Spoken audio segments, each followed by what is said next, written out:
clap your hand together. Here we go.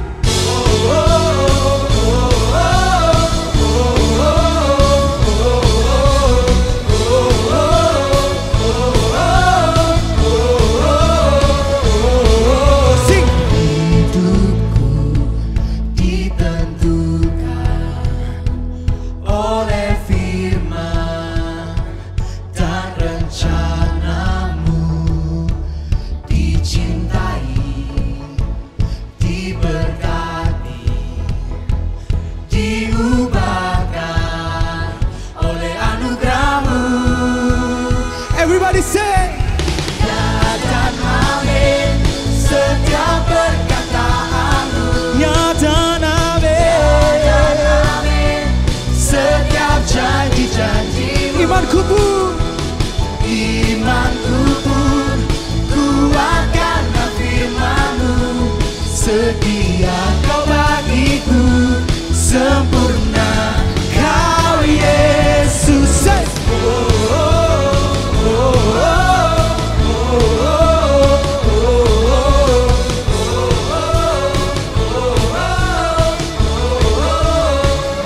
sing it together. Hidupku ditentukan oleh firman dan rencana. Dicintai, diberkati, oh, diubahkan oleh anugerah-Mu. Here we go. Ya dan amin setiap perkataanmu. Oh, ya dan amin setiap janji-janjimu. Imanku pun kuatkanlah firman-Mu. Setia Kau bagi, sempurna Yesusku. Kau setia bagi kami Tuhan.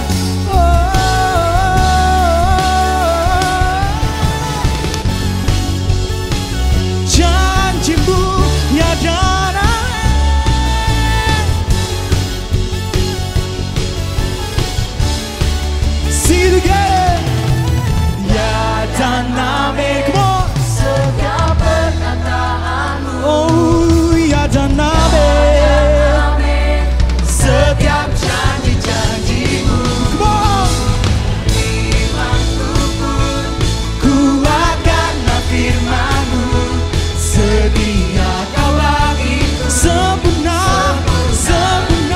Kau Yesus. Ya dan amin. Come on. Setiap perkataanmu.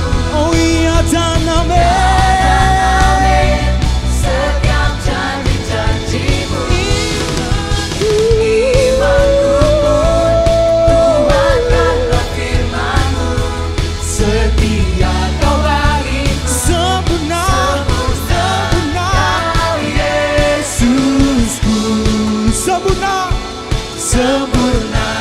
Kau Yesus.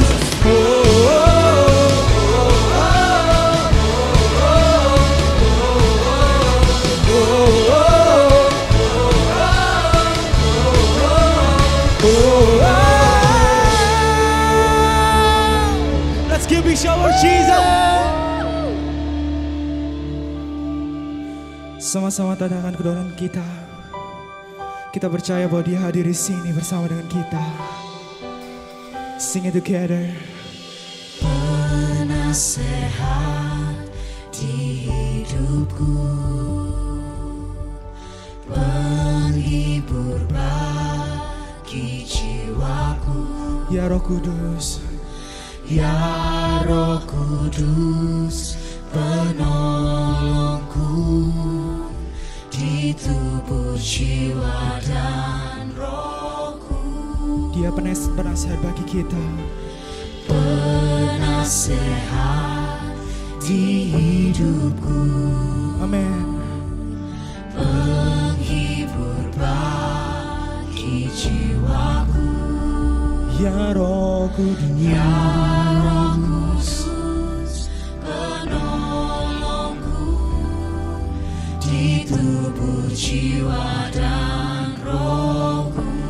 Sama-sama kita katakan, Engkau Maha Hadir, Roh Kudus di sini Kau bagiku.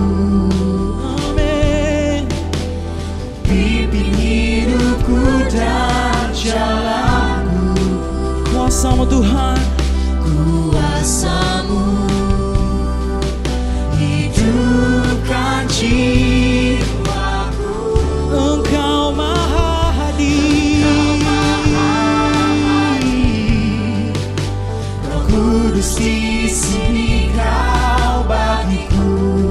yes Lord. Naungi hidupku dan jalanku.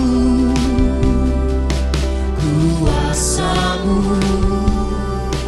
terjadi bagiku.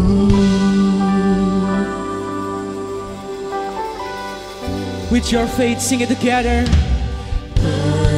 Penasehat di hidupku, Dia penghibur bagi kita semua. menghibur bagi jiwaku.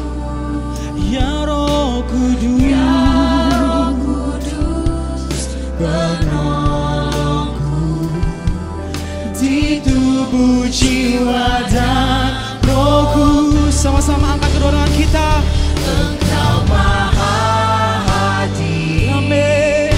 Roh Kudus di sini Kau bagiku.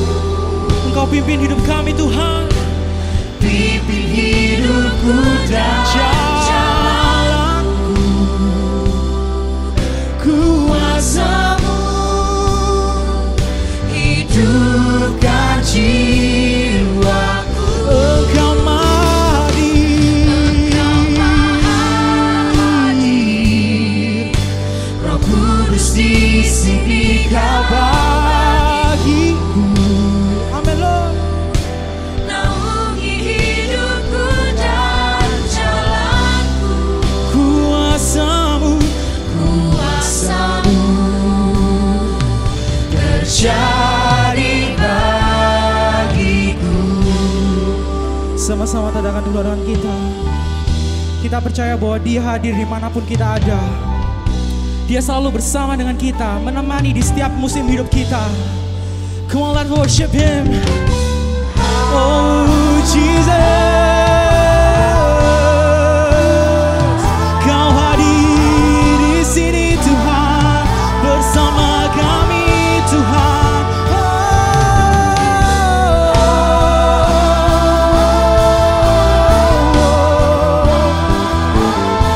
Oh Jesus.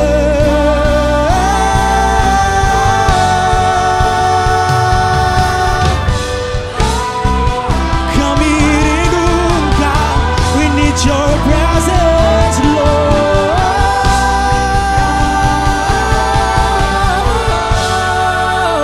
Engkau Maha Hadir. Sing it together. Roh Kudus di sini Kau bagiku. Amen Lord. Pimpin hidupku dan Jalanku, oh, Kuasa-Mu hidupkan jiwaku. Engkau Maha Hadir, Roh Kudus, Kudus di sini Kau Kau bagiku. naungi hidupku dan Jalanku, kuasa-Mu Tuhan, Kuasa-Mu terjadi bagiku. berikan sorak-sorai yang dahsyat buat Tuhan. Haleluya. Tuhan, terima kasih Tuhan, sebagai kami akan melanjutkan acara kami, Engkau sertai kami, Engkau bimbing kami Tuhan, di dalam nama Tuhan Yesus. Semua yang percaya sama-sama kita katakan amin.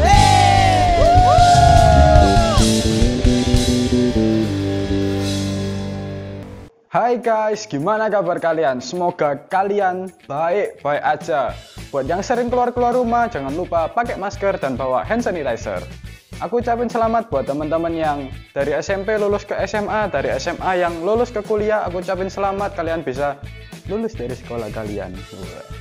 Dan untuk teman-teman SMA yang mau masuk ke kuliah dan mengikuti SBMPTN, jangan lupa buat rapid test terlebih dahulu. Karena keselamatan Anda menentukan peserta yang lain. Di sini aku bakal bawain beberapa pengumuman. Pengumuman yang pertama, ibadah Teams Online Service Alpha Omega Church dapat diakses setiap hari Minggu mulai dari jam 7 pagi. Dan buat teman-teman yang rindu untuk memberikan persembahan, bisa transfer di rekening Alpha Omega Church di nomor rekening di bawah ini. Dan pengumuman yang terakhir, tentunya diingatkan kembali buat teman-teman untuk selalu berkomsel dengan grup kalian masing-masing. Dan jangan lupa juga untuk like, komen, subscribe, dan share video ini ke teman-teman kalian supaya teman-teman kalian terberkati dengan video dari kami. See you guys and God bless you. Hai semuanya, welcome to AOC Teen Online Service. Hari ini kita akan membahas sesuatu yang sangat menarik, tapi saya ingin mengawalinya dengan sebuah pertanyaan. Pernah nggak sih kalian kalian melakukan sesuatu hal, tapi tiba-tiba ada sesuatu yang menghalangi apa yang ingin Anda lakukan? Maksudnya gimana itu, Cesali? Oke, contohnya seperti ini. Misalnya kita lagi mencoba mau melunasi hutang atau cicilan nih, beli HP atau beli motor, terus kita nyicil dan kita sudah bertekad untuk melunasi hal tersebut. Tiba-tiba hal yang nggak diduga-duga terjadi. Misalnya tiba-tiba motornya kita mogok, mobilnya kita mogok di jalan, dan kita perlu ngeluarin uang ekstra untuk memperbaiki motor atau mobil tersebut. Atau misalnya nih, contoh, aku misalnya kepingin nabung, kepingin nyimpen uang lebih, aku kepingin mulai belajar menata keuangan, aku kepingin nabung. Tiba-tiba HP-nya rusak, nggak pernah jatuh, nggak pernah diapa-apain, tiba-tiba HP-nya mati. Atau misalnya gini, kita sudah niat untuk bersih-bersih rumah nih. Hari ini aku kepingin bersih-bersih rumah, aku kepingin sapu halaman, jadi orang yang rajin nih. Ternyata ada sampah dari tetangga kita yang ketiup angin terus mengotori halaman kita. Pernah nggak sih kalian ngalami hal tersebut? Melakukan sesuatu, kepingin melakukan sesuatu, tetapi ada aja penghalangnya, ada aja yang menghalangi apa yang ingin kamu lakukan. Nah, ternyata yang pernah mengalami hal tersebut bukan cuma Anda dan saya, tapi kita bisa lihat bersama-sama tokoh Alkitab juga banyak yang mengalami hal tersebut. Kita ambil contoh Adam dan Hawa. Mereka mau melayani Tuhan, mereka mau ngikuti apa yang Tuhan inginkan, tapi tiba-tiba ada penghalangnya. Ada iblis ular, terus akhirnya mereka melakukan hal yang berlawanan dengan apa yang diinginkan oleh Tuhan. Oke, kita ambil contoh lagi. Musa, dia punya tujuan menyelamatkan bangsa Israel. Tapi dia punya Fir'aun, dia punya orang yang menghalangi apa yang ingin dia lakukan. Oke, kita lihat lagi, Yesus sendiri juga punya orang-orang yang menentang apa yang ingin dia lakukan. Ada Herodes, ada orang Farisi, ada pemimpin-pemimpin Yahudi, ada Yudas Iskariot, ada iblis. Batman pun punya Joker yang menentang apa yang ingin dia lakukan. Nah, hari ini kita akan bersama-sama melihat satu orang tokoh dari Alkitab. Kita akan mengikuti perjalanan seorang yang namanya Nehemia. Nehemia ini punya penentang, yaitu Sanbalat dan Tobiah, yang menentang apa yang ingin dia lakukan. Siapa sih Nehemia? Nehemia adalah seorang juru minuman kerajaan. Berarti secara nggak langsung Nehemia itu adalah pelayan pribadi dari seorang raja. Nah, ceritanya Nehemia yang seorang pelayan juru minuman ini, pelayan pribadi kerajaan ini, dia ini ceritanya si Nehemia ini melihat penderitaan rakyatnya. Dia mendengar bahwa kota kelahirannya, kotanya itu dihancurkan oleh Babilonia. Akhirnya si Nehemia ini sedih, dia hancur hatinya, dan dia menyadari harus ada seseorang yang melakukan sesuatu. Dia menyadari harus ada seseorang yang membuat terobosan, dan dia merasa mungkin itu adalah aku. Dia merasa dia mendapatkan panggilan. Nah, dia akhirnya mendekati raja yang dia layani. Kemudian dia meminta izin untuk diutus. Lalu kemudian Nehemia pergi ke kota Yerusalem. Nehemia waktu itu mau membangun kembali kota Yerusalem.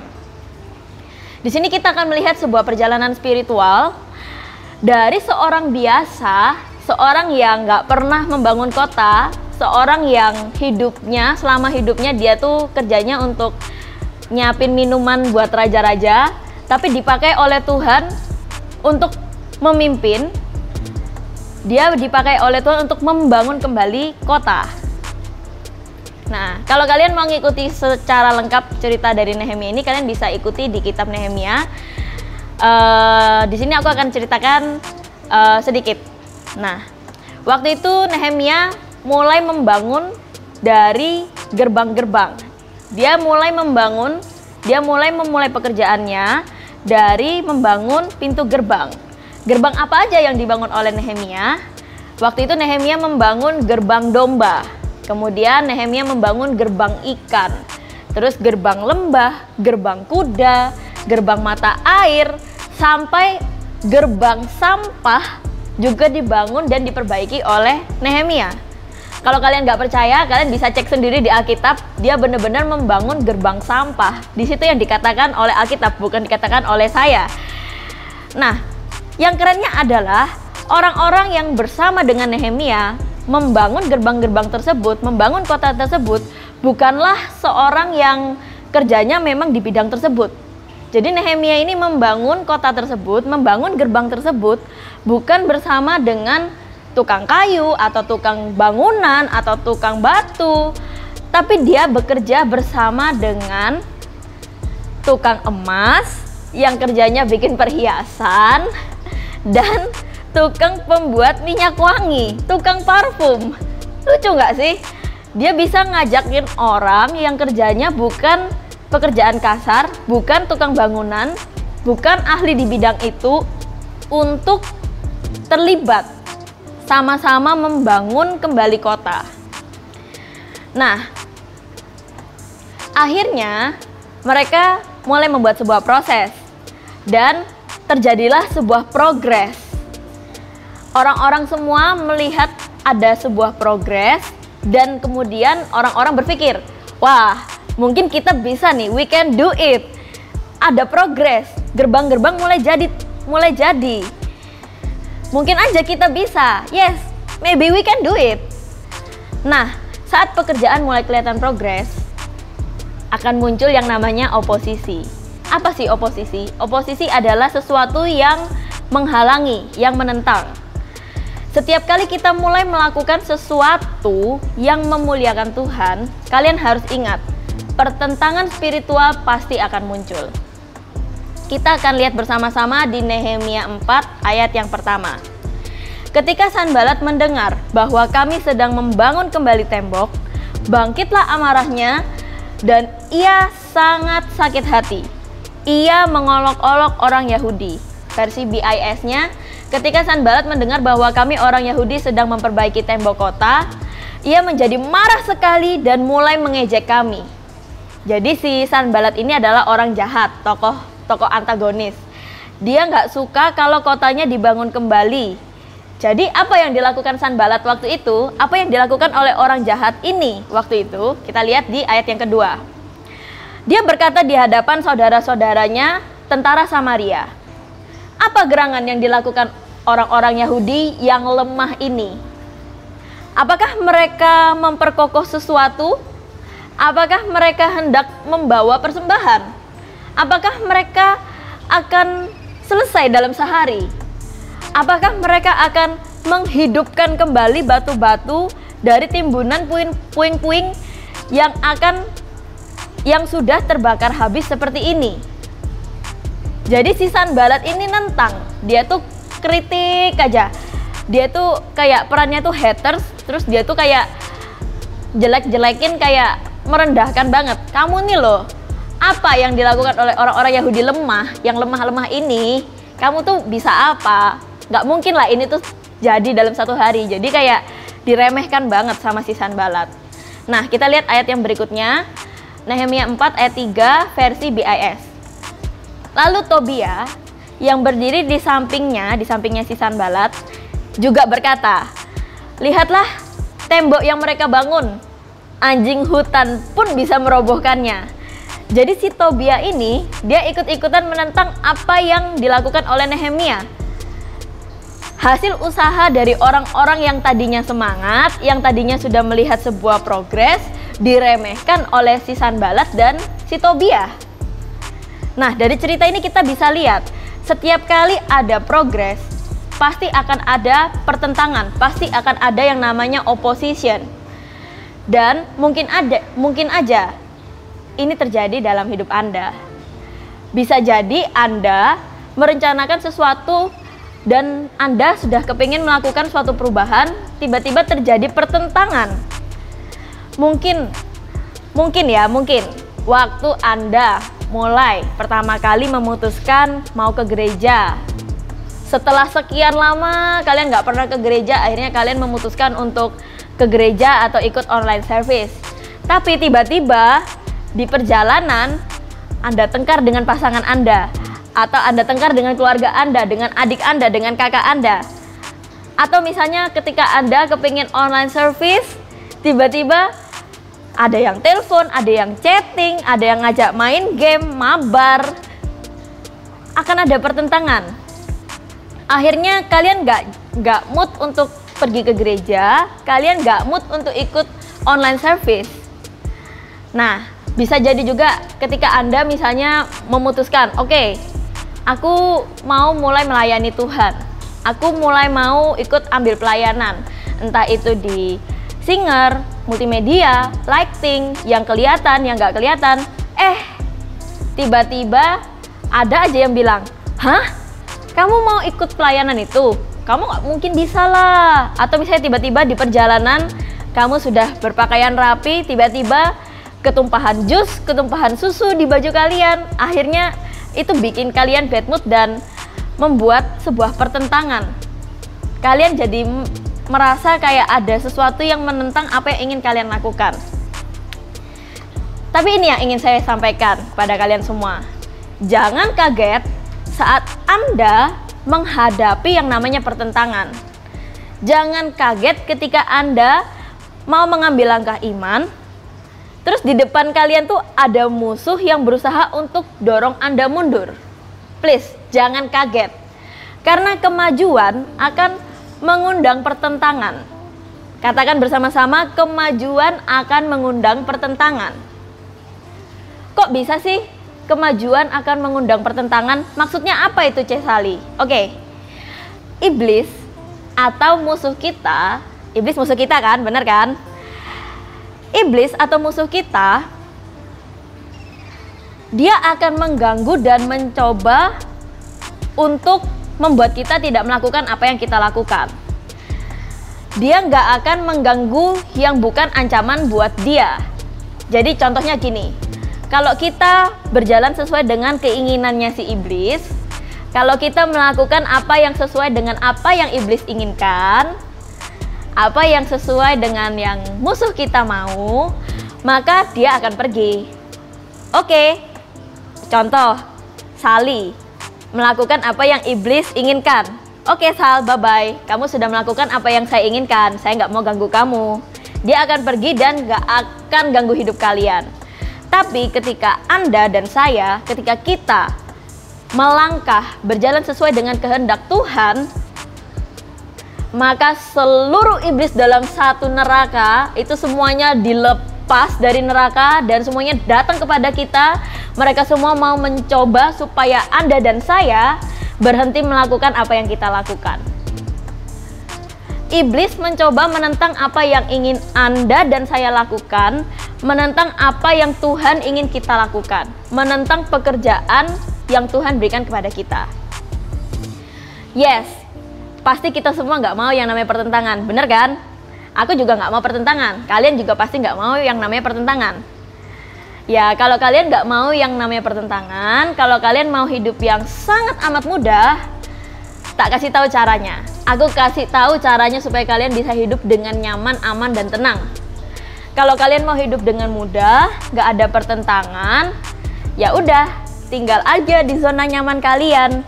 Ciptakan lingkungan yang kecil, yang cukup cuman buat Anda. Jadilah orang yang egois, nggak usah ke gereja, nggak usah ibadah online, nggak usah yang namanya ikut pelayanan.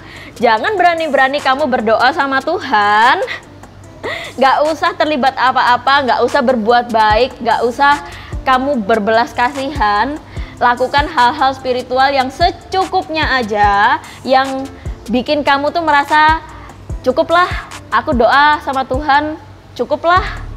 Yang penting kamu nggak merasa bersalah sama Tuhan, yang hal tersebut nggak bisa melakukan sebuah perbedaan, dimana hal tersebut nggak bisa membuat sebuah terobosan.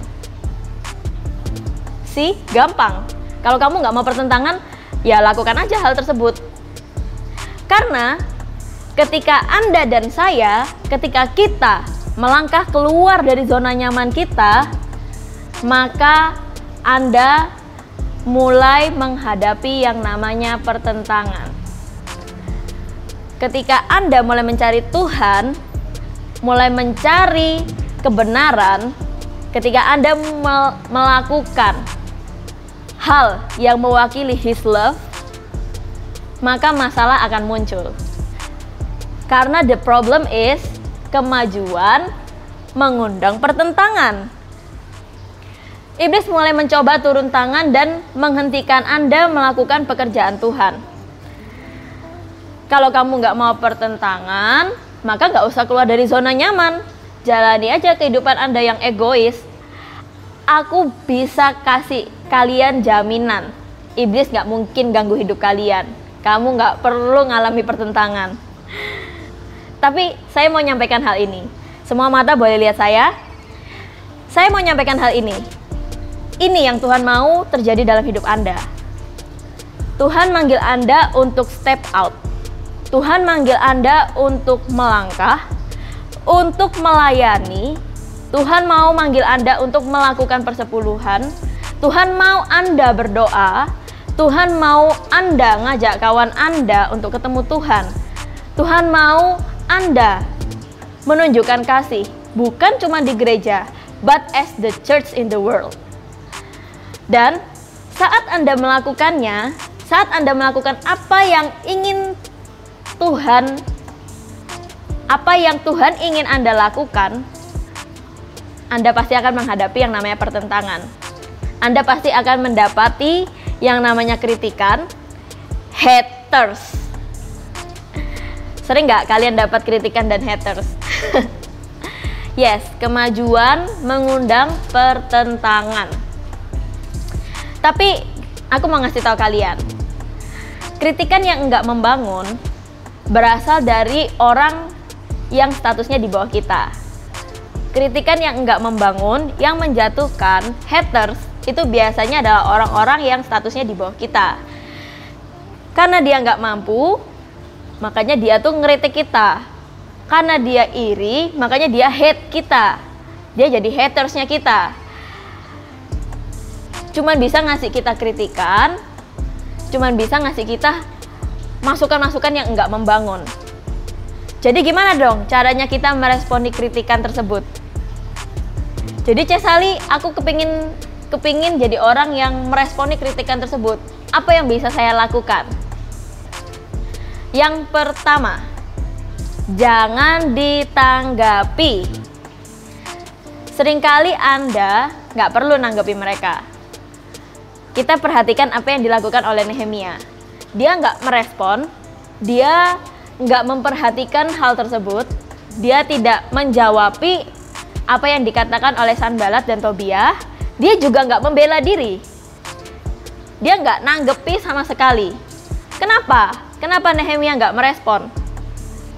Respon Anda tidak akan merubah kritikan tersebut. Kalau kamu nanggepi kritikan tersebut, secara tidak langsung kalian membenarkan kritikan tersebut. Di momen Anda meresponi kritikan tersebut, berarti Anda sedang memberikan kekuatan Kalau kamu meresponi hal tersebut, berarti Anda sedang memberikan kekuatan kepada orang yang mengkritik. Dan orang yang mengkritik ini akan makin happy ngeritik Anda.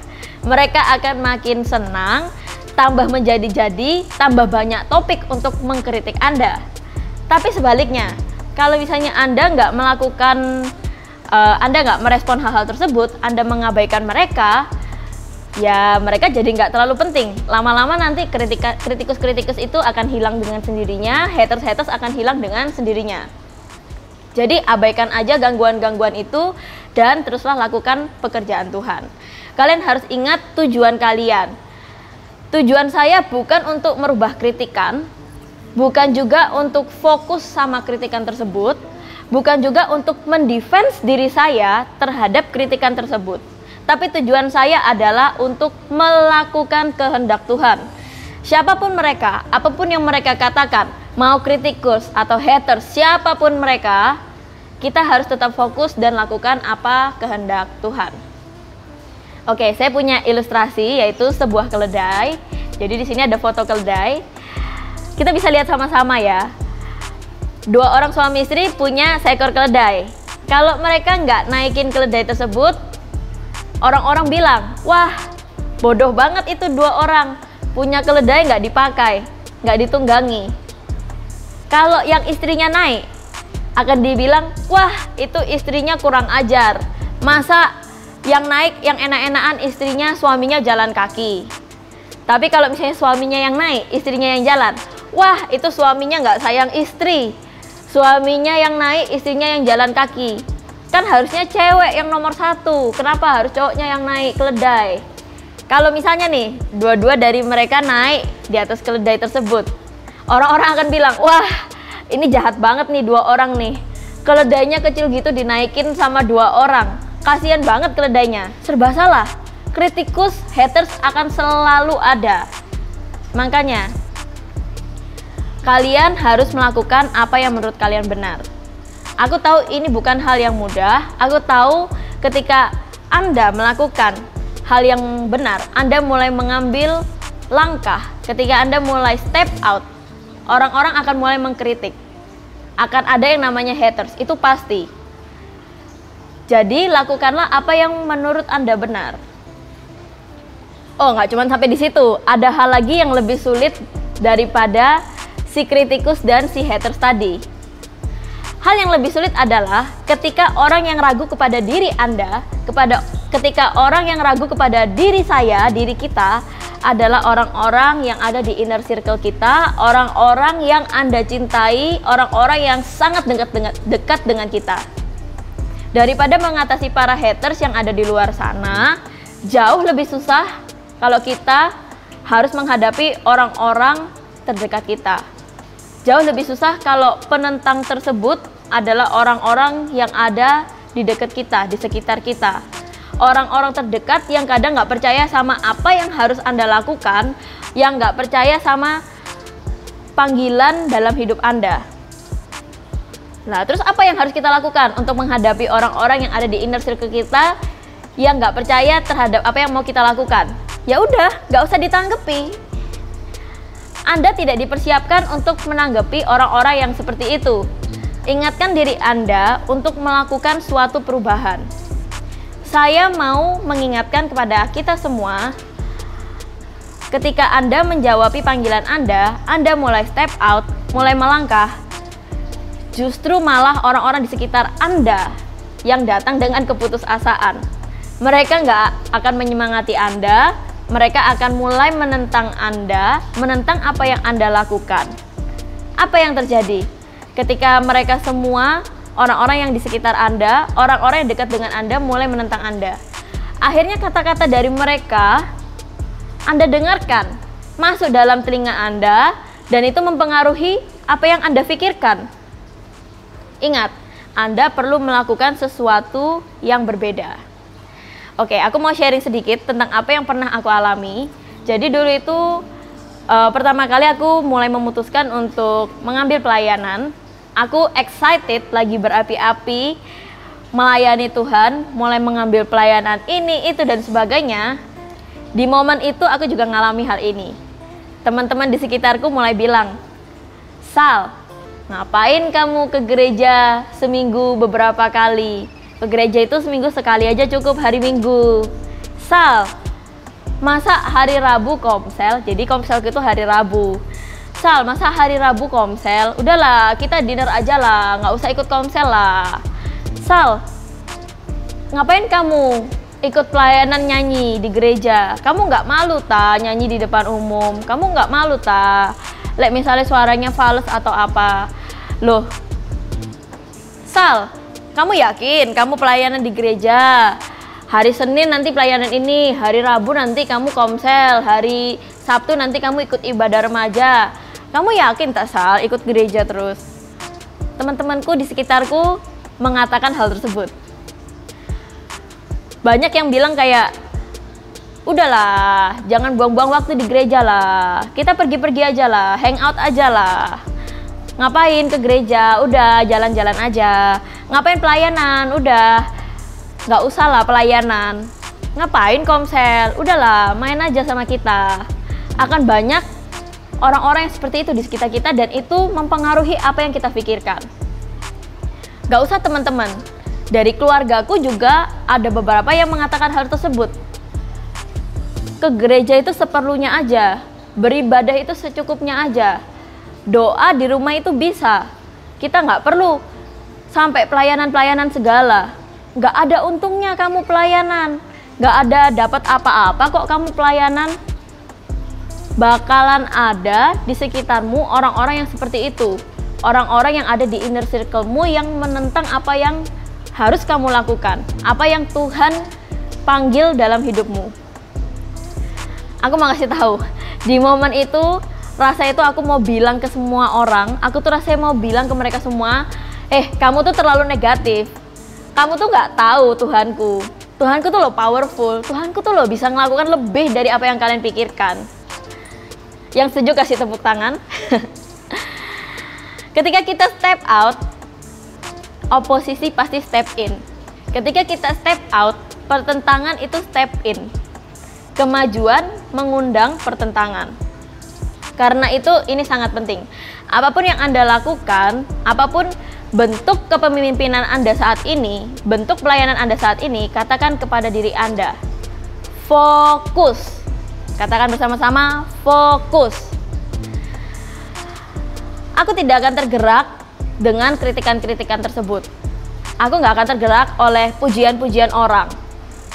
Katakan kepada diri saya, katakan kepada diri Anda, aku nggak akan tergerak terhadap apapun yang masuk ke dalam kepala saya, kritikan, dan lain-lain. Fokuslah terhadap apa yang menjadi tujuan Anda.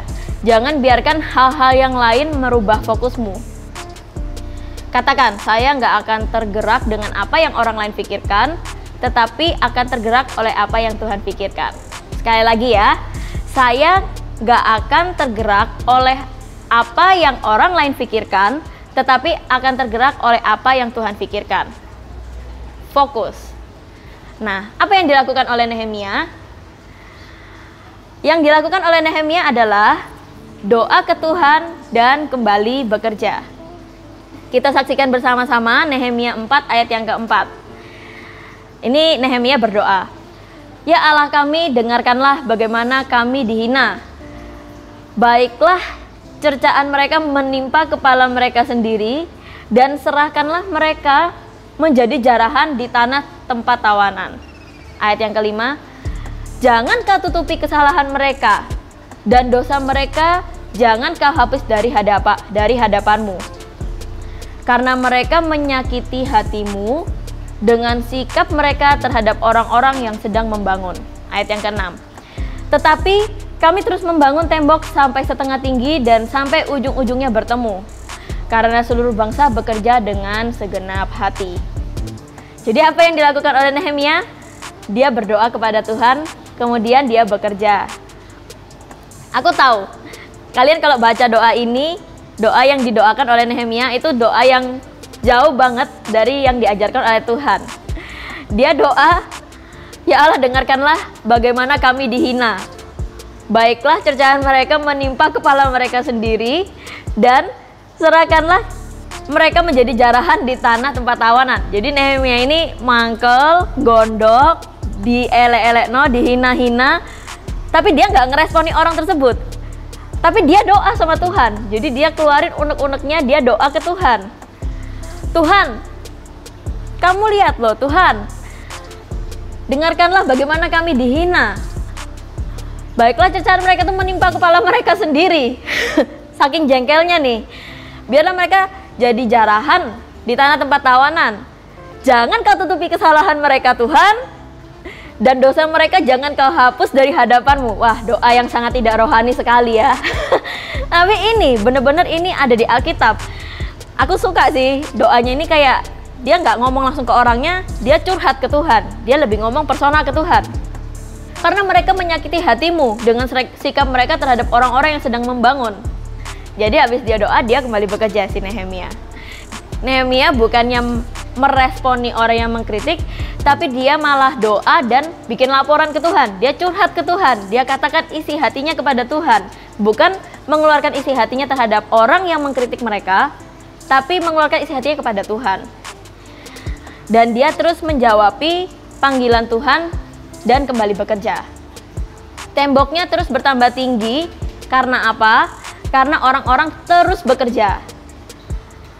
Mereka nggak nanggapi hal-hal yang kecil, mereka nggak menanggapi yang namanya kritikus, mereka nggak nanggapi si haters-haters tersebut. Why? Karena mereka tahu, mereka punya panggilan yang lebih tinggi lagi, yaitu melakukan apa yang dikehendaki oleh Tuhan. Mereka berdoa, kemudian mereka bekerja. Melakukan hal spiritual dan kemudian praktikal. Bukan cuman dia berdoa, terus dia ya sudah serahkan semuanya kepada Tuhan dan gak ngapa-ngapain. Bukan juga bekerja terus dia gak berdoa. No, dia berdoa dan bekerja. Dia berdoa dan bergantung kepada Tuhan. Dan Nehemia juga bekerja seolah-olah semua orang waktu itu bergantung kepada dia. Kita perlu Tuhan memandu langkah kita, dan kita juga perlu bekerja supaya Tuhan bisa campur tangan dalam pekerjaan kita. Nah, kita lanjutkan ceritanya. Di tengah kritikan-kritikan itu, orang-orang Nehemia mulai berkata. Kita lihat di ayat yang ke-10. Nehemia 4 ayat yang ke-10. Berkatalah orang Yehuda, kekuatan para pengangkat sudah merosot, dan puing-puing masih sangat banyak. Tak sanggup kami membangun kembali tembok ini. Nah, seringkali kita juga menghadapi hal yang seperti ini. Ketika kita mulai mengikuti kehendak Tuhan, semakin minggu lalu mungkin kita melihat progres, minggu lalu kita melihat sebuah terobosan, tapi kemudian hari ini kita melihat keputusasaan. Hari ini kita melihat pekerjaan kita makin down. Hari ini kita melihat semakin merosot, semakin gak ada tenaga. Kita melangkah maju, kita yakin kita sudah jalan dan sesuai dengan kehendak Tuhan. Tapi kemudian kita lihat lagi, ada pertentangan, ada halangan lagi. Kita lihat di ayat yang berikutnya. Nehemia 4 ayat yang ke-11.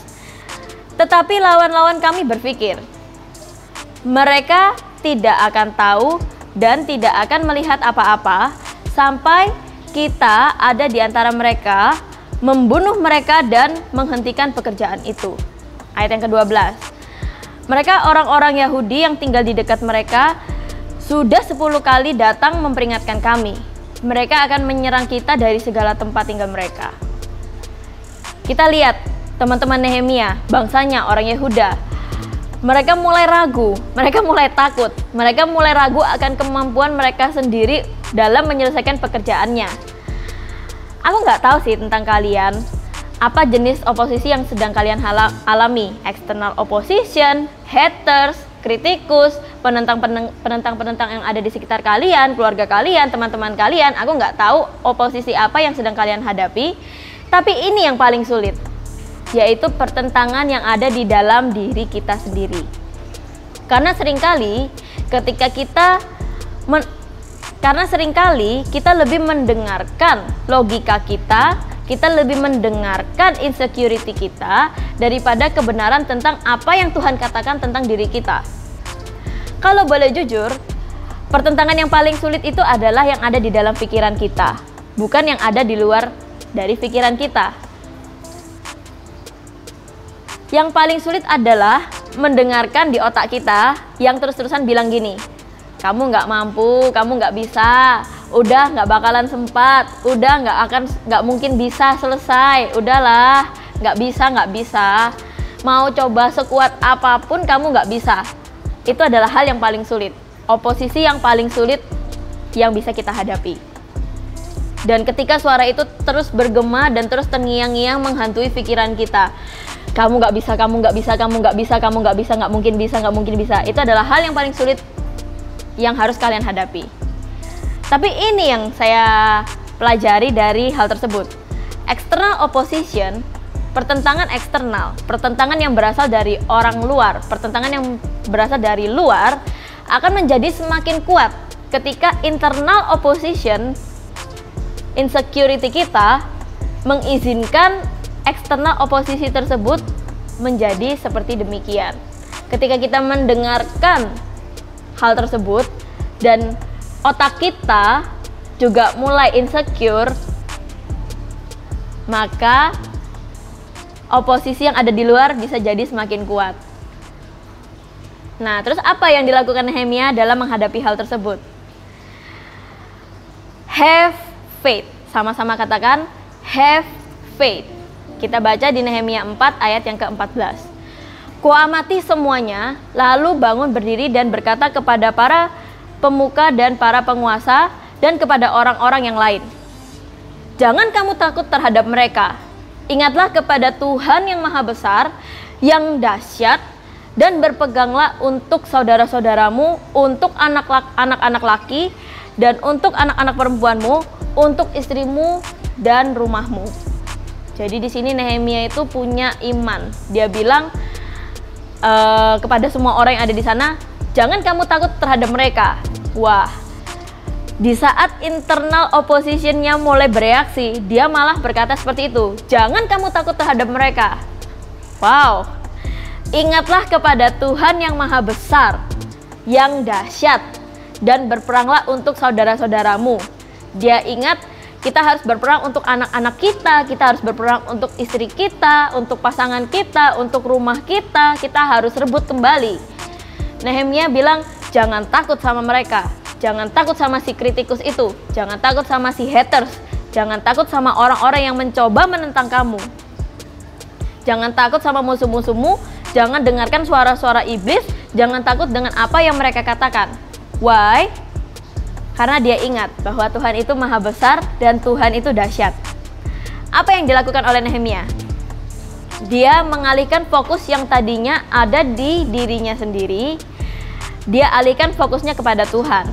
Mengembalikan fokus-fokus yang tadinya mengalihkan perhatian orang-orang, yang tadinya fokusnya kepada si Sanbalat dan Tobiah, yang tadinya fokusnya kepada para kritikus dan para haters, yang tadinya fokusnya kepada insecure, dirubah fokusnya, dialihkan kepada Tuhan. Nehemia bilang, ini bukan pertempurannya kita, ini adalah pertempuran milik Tuhan. Tuhan menyertai kita, Dia tidak akan meninggalkan kita, dan kita percaya tidak ada yang mustahil bagi Tuhan. Dia ada di dalam kita, Dia lebih besar dan jauh lebih kuat daripada apa yang ada di luar kita. Kita harus tahu saat kita melangkah, the power of God, kuasa Tuhan ada bersama dengan kita dan ikut dalam setiap langkah kita. Fokus kita bukan apa yang dikatakan oleh orang-orang, fokus kita bukan apa yang dikehendaki orang-orang, tapi fokus kita adalah apa yang Tuhan katakan.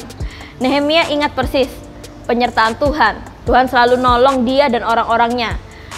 Dia ingat Tuhan itu selalu menyediakan semuanya. Tuhan selalu membuat segala sesuatu menjadi mungkin. Dia ingat waktu nenek moyangnya diperbudak oleh Mesir, Tuhan membelah laut, melakukan hal yang tidak mungkin, dan rakyatnya berjalan di tanah yang kering. Dan ketika musuh ngejar, lautnya kembali tertutup. Apakah Anda ingat Tuhan itu memimpin orang-orang dengan tiang api di malam hari, tiang api, dan memberi makan mana dari surga? Apakah Anda ingat kebaikan Tuhan dan kesetiaan Tuhan? So, have faith. Nah, jadi gimana dong caranya supaya kita bisa have faith? Caranya supaya kita itu bisa ingat iman kita terhadap Tuhan di momen-momen yang seperti itu? Yang pertama, kita harus ingat anugerah Tuhan. Ingat siapa saya sebelum percaya kepada Tuhan. Ingat kehancuran diri kita, kehancuran hidup kita, rasa bersalah kita, rasa malu kita, dan ingat dosa kita. Ingat, dulu sekeras apapun kita mau mencoba, sekeras apapun kita mau berusaha, tetap aja kita ada di dalam dosa. Tapi oleh kasih karunia Tuhan, Anda dan saya, kita semua diselamatkan. Dan kita punya iman, kita punya pengharapan, bukan karena hasil usaha kita, melainkan melalui kasih karunia Tuhan. Ingat, Tuhan yang sama yang membantu umat Israel adalah Tuhan yang sama yang kasih makan mana dari surga. Dia juga Tuhan yang sama yang kasih tiang api dan tiang awan, juga Tuhan yang sama yang akan membantu kita di saat kita mengalami hal-hal tersebut. Aku percaya dia adalah Tuhan yang sama yang pasti akan melakukan hal itu lagi untuk Anda dan saya. So, ingat anugerah Tuhan. Yang kedua, supaya kita bisa have faith adalah semakin besar pertentangan, semakin besar kesempatan bagi Tuhan untuk berperang bersama dengan Anda. Semakin besar pertentangan, semakin besar kesempatan bagi Tuhan untuk berperang untuk Anda. Kita lihat bersama-sama Nehemia 4 ayat 14. Kuamati semuanya, lalu bangun berdiri dan berkata kepada para pemuka dan penguasa dan kepada orang-orang yang lain, jangan kamu takut terhadap mereka. Ingatlah kepada Tuhan yang maha besar dan dahsyat, dan berpeganglah untuk saudara-saudaramu, untuk anak-anak lelaki dan anak-anak perempuanmu, dan untuk istrimu dan rumahmu. Ingatlah Tuhanmu, Tuhan yang maha besar dan dahsyat. Terus berjuang untuk kesembuhanmu. Kalau hari-hari ini Anda sedang sakit, teruslah berjuang untuk kesembuhanmu. Ingatlah Tuhan dan terus percaya bahwa Dia mampu membebaskan Anda dari segala sakit penyakit. Ingatlah bahwa Tuhan adalah Tuhan yang mampu membebaskan Anda dari hutang piutang Anda. Tuhan yang mampu memberikan terobosan bagi pekerjaanmu. Tuhan yang mampu melakukan segala hal yang ajaib. Ingat dan percaya bahwa Tuhan bisa memulihkan relationship-mu. Ingat Tuhan dan terus berjuang untuk yang terhilang, yang perlu menemukan pengharapan terhadap dalam Kristus Yesus. Kapanpun Anda melakukan sesuatu yang penting, kapanpun Anda melakukan sesuatu yang sesuai dengan kehendak Tuhan, pasti Anda akan mengalami yang namanya pertentangan. Pasti Anda akan menghadapi pertempuran. Anda akan terus menghadapi oposisi di dalam hidup Anda. Minta Tuhan untuk membantu Anda. Mintalah Tuhan membantu Anda supaya mengetahui panggilan kita. Mintalah Tuhan supaya kita bisa melakukan apa yang Tuhan mau di dalam hidup kita. Oke, yang berikutnya adalah have faith. Yang ketiga adalah 3B, berlutut, berdoa, dan bertindak. Kalau kamu sudah mengalami oposisi di dalam hidupmu dan kamu sudah sampai nggak kuat, kamu sudah sampai menyerah, eksternal oposisi, internal oposisi, sampai kamu negative thinking, duduk dan menangislah, berlutut, berdoa sama Tuhan, kunci pintu, kemudian kamu bangkit, berdiri, dan bertindak. Carilah Tuhan dengan setia. Temukan visimu jelas dari Tuhan. Buatlah rencana dengan hati-hati. Dan saat musuhmu muncul untuk menghambat kamu, ingatlah, kamu punya Tuhan, ingatlah Tuhanmu, dan berjuanglah untuk panggilan Tuhan. Jangan menyerah. Jangan lelah, jangan menyerah, karena di waktu yang tepat Anda akan menuai panen jika Anda tidak menyerah. Bangun dan taruhlah satu batu, kemudian taruh lagi satu demi satu. Bangun kesetiaanmu hari demi hari, minggu demi minggu. Bangun kesetiaanmu, taruh lagi satu, dan Anda akan mampu membangun kembali temboknya. Sama seperti apa yang dilakukan oleh Nehemia dan bangsanya.